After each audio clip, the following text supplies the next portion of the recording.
Agatha, thanks for tuning into Sports Scene. I hope your week has been great. My week, I would like to say it's been great, but the weather is killing me. Lawrence, how was your week? Yeah, no, very good. Thank you very much, Dini. And well, a very big good evening to everyone that's watching this evening. It's been in Port Moresby, raining in the mornings, and I just want to sleep all day. Yeah. Spoiling plans. Yeah, but the Hunters.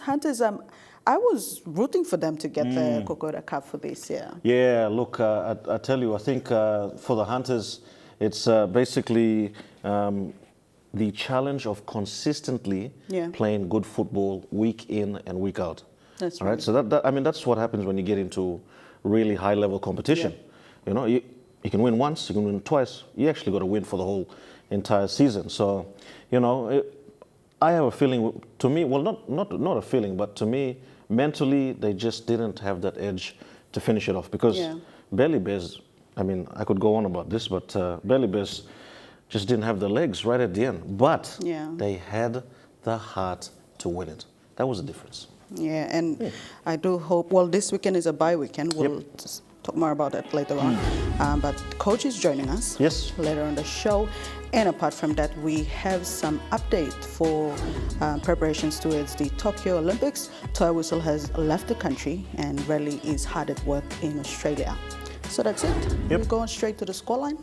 Thanks, Dini. Let's go straight into the scoreline and straight to the NRL. This is how it all went down last week. Penrith 24, Newcastle 6. Kalen Ponga was thereabouts, but wasn't able to get Jerome, Luluai and Cleary. They're just too good.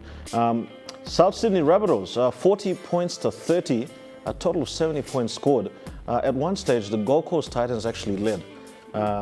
David Fifita scored 3 tries in the space of 12 minutes, I think. And, basically it was a tale of two halves. The Titans won the first half, and the Rabbitohs won in the second half, and Benji Marshall was absolutely devastating. He was just too good for that win against the Gold Coast Titans. Moving it right along, Parramatta 46, Brisbane 6. You want to skip?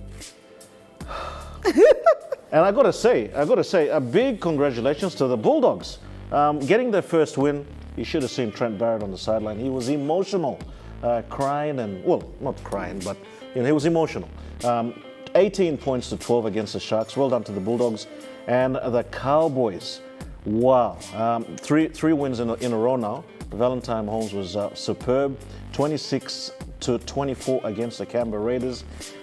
The Raiders, they've been having second half fallouts, so they're unable to get the win there.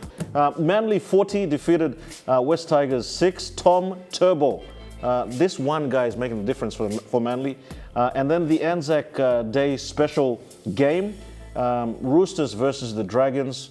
This 18-year-old Sam Walker is just absolutely nailing it for the Roosters. They won 34-10. And then later on that evening, Melbourne Storms 42. Our man Justin Olam got a try there. Defeated the New Zealand Warriors 20. So that is the results of round 7 NRL. Let's go straight now into the Intrust Cup, and this is how it all went down for them. The Jets 40 defeated the Capras 24. Devils 13, a 1-point win against the Pride. Magpies, massive win. Milford, Asiata, they all played. Carmichael Hart for Magpies. And they beat the Cutters 60 points to 10. Seagulls 28 defeated Dolphins 16, and the other matches played round 5 are on your screen right now. The Bears 25, and the Hunters there 18. So we got we could have won, but just some things right at the end there cost us the game. Falcons 24 defeated Blackhawks 16.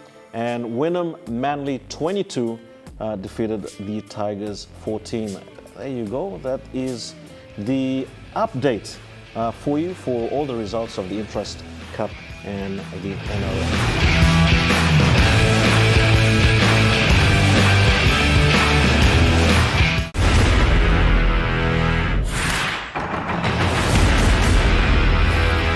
All right, welcome back on Sports Scene. It is time now for our Zoom session with the SB Hunters head coach Matthew Church joining us this evening once again.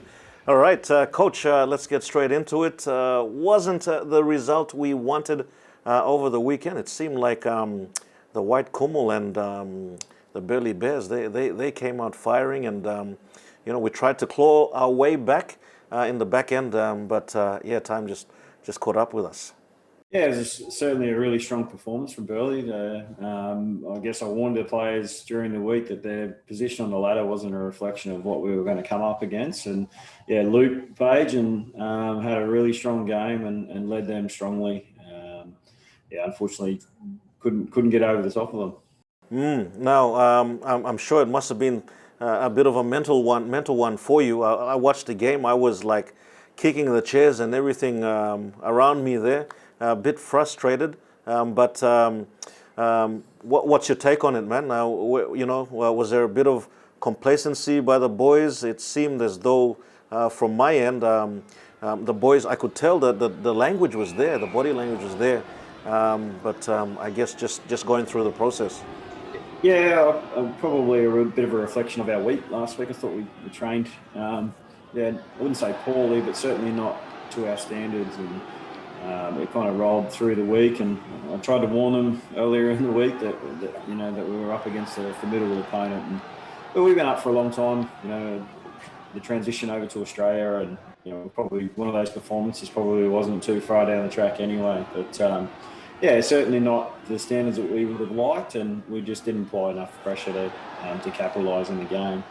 And with such a young team, the high level of competition there, like you said, no matter where Burleigh was on the ladder, they came out firing.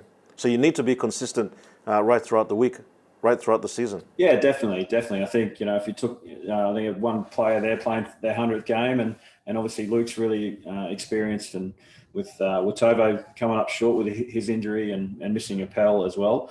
It meant we have a really, really young side in terms of our experience at Intra-Super Cup level. So, they probably had more experience in those two players than we had across our whole team. But you're going to lose games where when that experience isn't there to get you home. And as frustrating as that was last weekend, but that's just a learning experience, and we take those learnings out of that game. Yep, absolutely. Now, injuries. Ila Alu, Watovo Puara, and Epel. How long do those three have on the sideline? Oh, look, we're expecting them all to be ready for our next game after this weekend's bye. Ila left the field. Look, potentially he could have broken his hand when that guy kicked at him. So we just held him back just in case. Watovo was really close. Like we pretty much, he completed captain's run, but then he pulled up sore, and so we pulled him out the morning of the game. With an extra fresh week off, and Appel should be right as well. Yeah, it seems to be working in our favour, having a bit of a break, and then then you travel to Mackay, then you had another big game, and then the injuries have come in, but we've been able to hold off. I was going to ask, what about the other players? Are you expecting some more players to come down? You've got a really thin roster there. What's the plan moving forward? Yeah, we're looking to, we I guess had 30 exemptions for players to come down. So there is that room to do that. But at the moment, we're guided by the government and what we can and can't do. And those decisions are much way over my head as the head coach of the Hunters. So as soon as we can get that approval, we'll look at getting guys down here to top up our roster. Outside of that, we've got Enoch and Joe Joshua, who are not too far away anyway, are coming back into our squad. So they're progressing well with their injuries as well. So hopefully by the end of that next bye, which is in 3 weeks' time, that we should be back to close to our full complement, and then hopefully we'll have a better understanding of who we can get to Australia or to Queensland to top up our squad. All right, now looking ahead, very good that we got to bye this weekend. Round 6, we take on the Brisbane Tigers in our home ground of Bycroft Oval. Who's our new house pairing? Have you thought that far down, or we still don't know? Oh, look, I think the way that the season's panned out, I would have liked to have used Judah more through the halves in the games that we've played. we've had him on the bench, and he's played most games and come on and played strongly, mainly out of position because we just needed to get him into the game. And we've had games that were in the balance. And the last game against the Falcons, we got him a little bit of time at halfback for Watson, but we then defended the rest of the game while he went to that position. So he's done enough to basically get himself into that hard spot, or at least have the first crack at making it his own. So we'll look at that as a halves pairing with him, with Charlie. Wow, nice.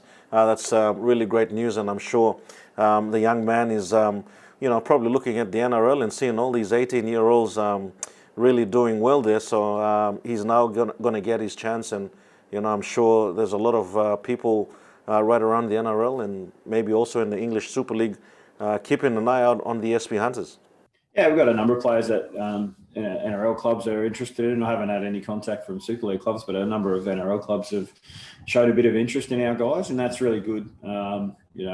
Again, I chose the squad young, and Judah is certainly young, so he has that opportunity to step up to the mark and to make a name for himself with the Hunters. And then if that moves him onto the NRL, then hopefully us as a coaching staff can work with him to realise that dream for him.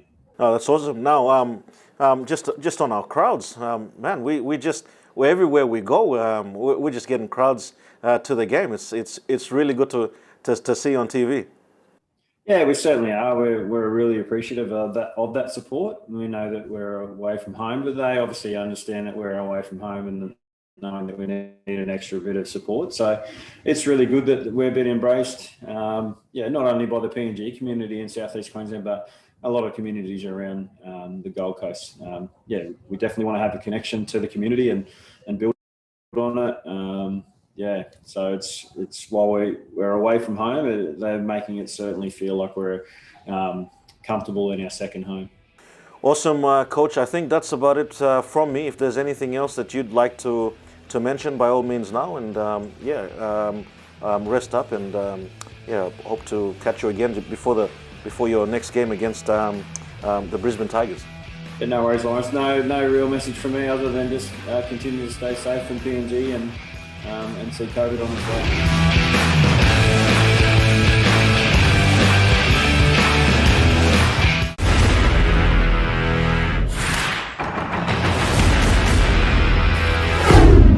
Welcome back. You're watching Sports Scene. Now, update on Tokyo Olympics and Team PNG athletes qualifying. Tokyo Olympics in mind for Toya Wessel. She has just left for the US, and she will be competing in a number of events to try to make up points to be able to get in using the universal rule. Let's take a look.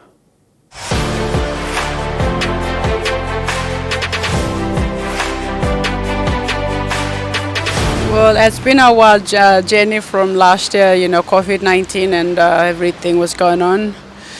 I didn't have any competition, didn't run any competition. The last time I ran was back here in Port Moresby, our nationals, and then trying to sort out my visa to go for competition, and finally it's happening now. So I'm looking forward to going away.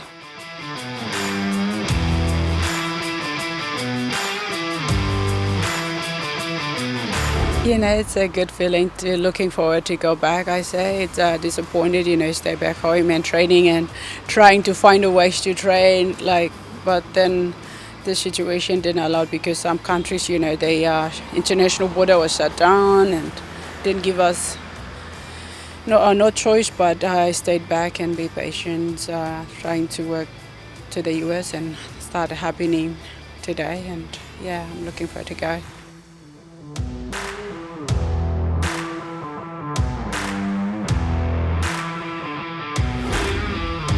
My goal is, it's in the Olympics they get two options. So, either you qualify or you get up points, which is for me. I'm going down to go and get much competition as I can to getting my point, or I can qualify. So that's my goal. I'm going down right now.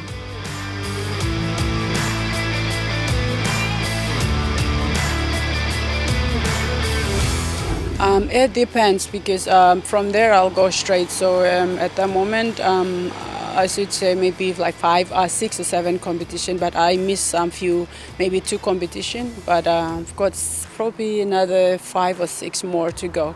But that's many competition is happening in the US than I used to be back in Australia. So they have different colleges. You can go to major one and a small comp. So I think I will get more, maybe more 10 or 11 competition before the games.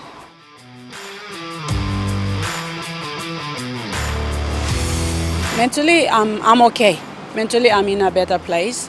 But physically, you see your body change, and sometimes when you back home training and you're not progressing, you feel like, oh, what's going on? Is it done? And this and that. But no, I'm not done yet, and I'm looking forward to go for my competition. And when I'm done, I'll let you guys know.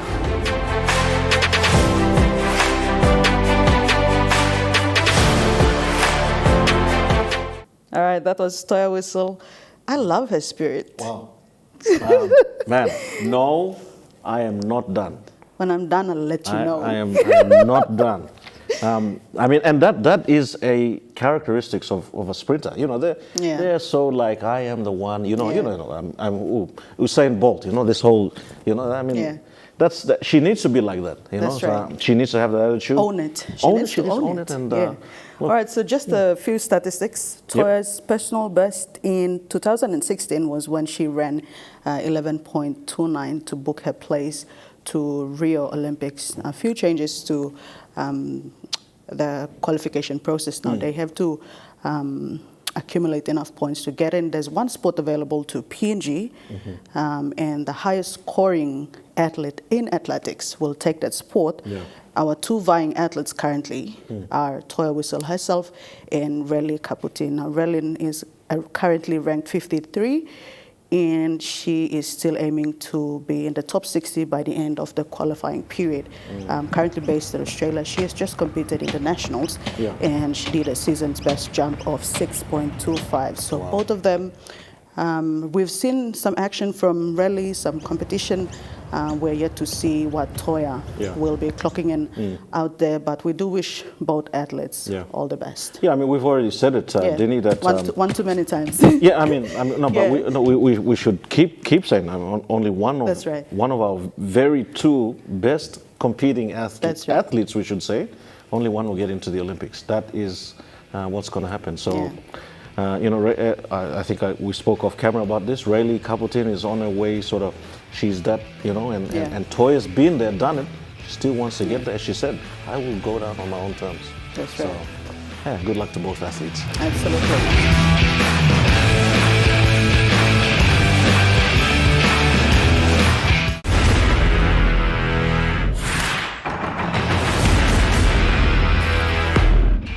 Welcome back. You're watching Sports Scene. Unfortunately, last segment. So let's just go through what's coming up this weekend. All right, let's run through the NRL weekend preview. This evening, Canberra Raiders take on South Sydney Rabbitohs. Ricky Stewart is resting Josh Papalili. All right, the Queensland State of Origin front rower is being rested. All right, that's what he's saying. But I think it's more of a form slump. So Josh Papalili is resting there against the Rabbitohs. Now, Melbourne Storms take on the Sharks on Friday. Will Chambers is playing for the Sharks against his old team, Melbourne Storms. So an interesting matchup there. And then the battle of the Queensland Derby, Brisbane versus Gold Coast, massive game. Should be a ripper of a game. I'll save my comments, Dini. I'll just leave it there. Okay, well, maybe Broncos needs to get a win this time. We'll see how we go. I'll just leave it there. Saturday, Super Saturday, Penrith Panthers take on Manly Canterbury Bulldogs. They'll see if they can do it 2 in a row against Parramatta Eels, who have only lost 1 game so far this season. And the Newcastle Knights will take on Sydney Roosters on Saturday. All right, so Saturday, I reckon. Yeah, you reckon? Yeah. Okay. Geez, so confident. Sunday, New Zealand Warriors take on the North Queensland Cowboys. This is going to be a really, really good game. I think probably one of the games of the round. And West Tigers Massive change has been happening there. They said the coaches are on his final warning.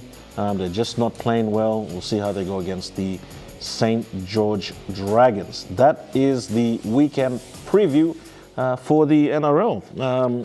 I think that's Interest Cup. Yes. We go through the Interest Cup. Let's do that quickly as well. Actually, it's a bye weekend. It's a bye weekend. Yeah, it's a bye weekend. But right. Yeah. Hunters are taking on Mackay Cutters in the next game. You reckon? I forgot to tell you, it's a bye weekend. No, I know it's a bye weekend because we spoke to Church before, but I can tell you they're playing the Brisbane Tigers, which is close to Cutters. Yeah, because we played the Cutters. We played the Cutters 2 weeks ago. That's okay. It's okay. Yeah, all good. All good. We're done. We're done. Yes, we're done. Well, we'll just get on with the contact details before I tell you some more wrong information. Please, on your screen are all correct information.